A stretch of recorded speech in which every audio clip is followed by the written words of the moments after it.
Welcome back, everybody. I am Austin Reed. Thank you for joining us. Connect with me on Facebook, Instagram, Twitter, and TikTok at Austin Reed on Air. We love Fresno. We love Bakersfield. We love Hanford, Visalia. But what about Parlier? We love Parlier as well. And joining us in our Tower District studios, because we are talking all about the city of Parlier today, we've got the mayor, Alma Beltran. Alma Beltran. I read that's completely wrong. Alma Beltran, you have been the mayor of Parlier for 8 years now. Yes. And then next to you is Sonia Hall, city manager. Yes. Welcome, ladies. Thanks for joining us. Well, thank you for having us. So there's a lot going on in Parlier. Start from the beginning. What? There's so much to talk about. Well, right now we are working on our 10 acres on our parks. Yes. We're going to have a new park, 10 acres it's going to have a sports facility, soccer fields, baseball fields, and the BMX pump track for the kids too. And that happened with a lot of the input from the kids from the elementary school. So they gave a lot of input of what they would want to see in this is our largest park. So it's going to be focused on all the activities that kids might want to have or do at the park.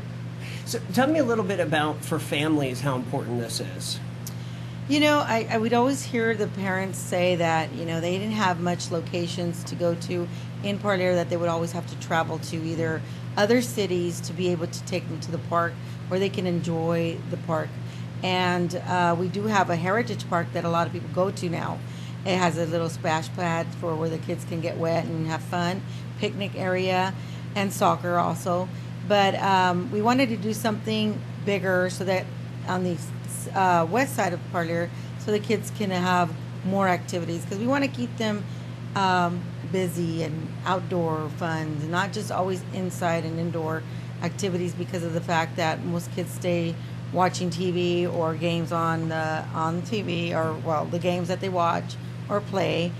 We want to get them outdoors. We want to have more outdoor activities, so that's what we're trying to do. And we want to get them outdoors with the sports. The Yes. one thing that we have an issue with every year is the fields, and having enough fields for sports. Yes. And so with this sports park, we'll have that. We'll have enough fields to be able to accommodate all of our sports teams. Yes, that's one of the things that's really hard, to try to schedule them different times for them to share the fields, because there is a lot of different, you have softball, you have soccer, you have football, baseball, the little leagues and stuff like that. So you want to be able to have enough space for them to go out and practice or play games that they need to do.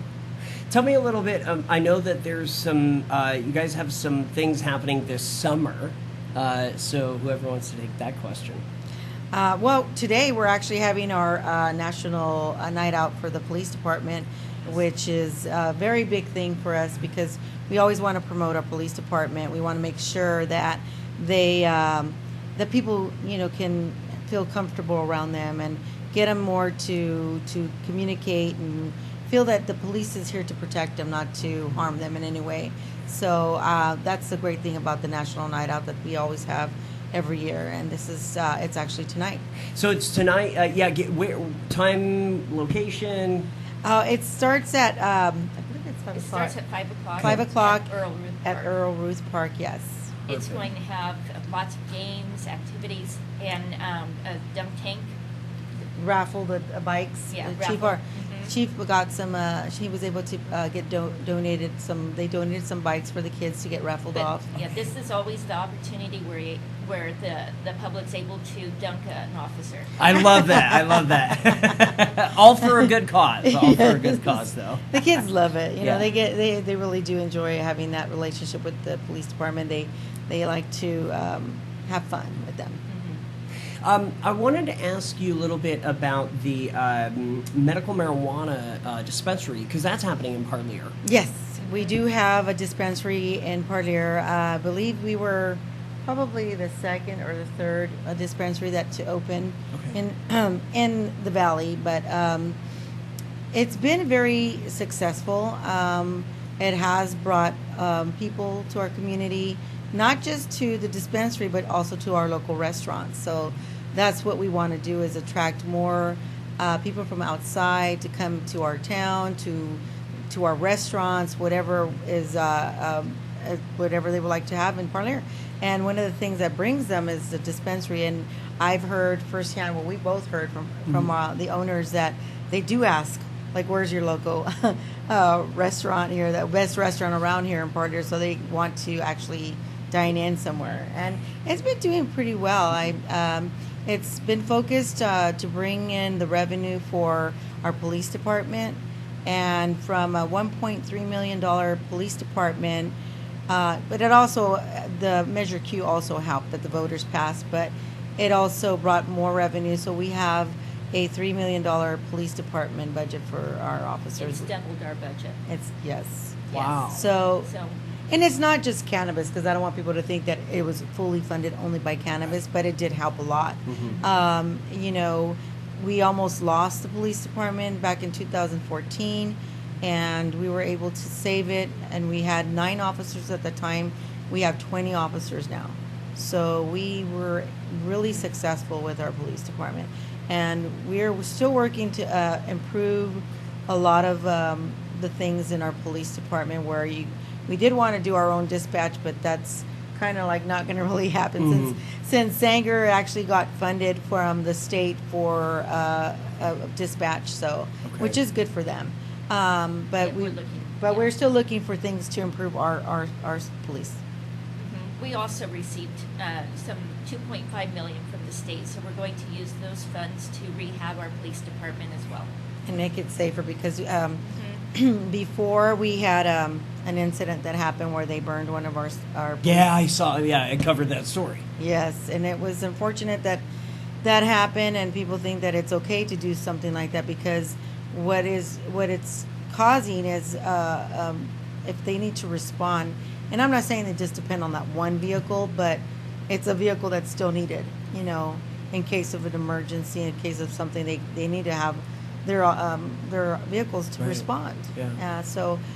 But we were able to, through negotiations that we had with Cannibal, they were more than willing to just donate another car. But, with our negotiations that we have, and we're working through that right now. And the negotiations, a lot of people are misunderstanding what the negotiation part is they think that it's like they're not going to have a permit, it's going to expire, and that's not the case. Our negotiation is what our agreement is of what we are to receive, the percentage that we get. So we have a 2% right now. So this is the time for us to negotiate more if we want to for Parlier. So this is the time when we do those negotiations. So that's what we're working on right now. Perfect. We've got just a couple of minutes left.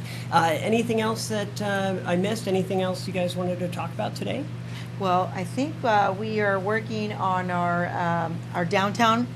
Yes, I think downtown is something we really need to touch. Yeah. Yes, it's been needed. It's been many years. It's a lot of care that it needs downtown, because it's like people there don't have the funding for them to work on that. And so with the American Rescue Funds, we were actually able to start the renovations and the improvements in downtown, so we can attract more business again for our restaurants and our downtown businesses and downtown area. And so first we started with the streets and sidewalks, and the next phase we'll do the facade. Great. And this is at no cost at all to the business. What are they saying? What are the business owners saying? They're excited. They're excited, but at first they were saying this is not gonna. It's too good to be true. Is this real? Right. Yeah. Is it going to happen? Because many years ago they've tried to find ways to get it funded, but it was impossible because there was really no funding for that, because it's actual private property. But with American Rescue Funds, it allows us to do that. Be able to do that. Yeah. Mm-hmm. Wow, that's amazing. People can learn more, of course, about the latest happenings in the city of Parlier online, I'd imagine, right? Yes. We usually try to keep everybody informed of everything that online. I do share a lot of information on my page, on the Mayor's Corner, and so it's my personal page, and then they also have the Mayor's Corner. I always keep my Mayor's Corner only about, of course, Parlier information and updates. And so they can follow me on Mayor's Corner. Mayor Beltran and City Manager Sonia Hall, thank you for joining us today. Appreciate it. Thank you. I'm Austin Reed. We'll be right back.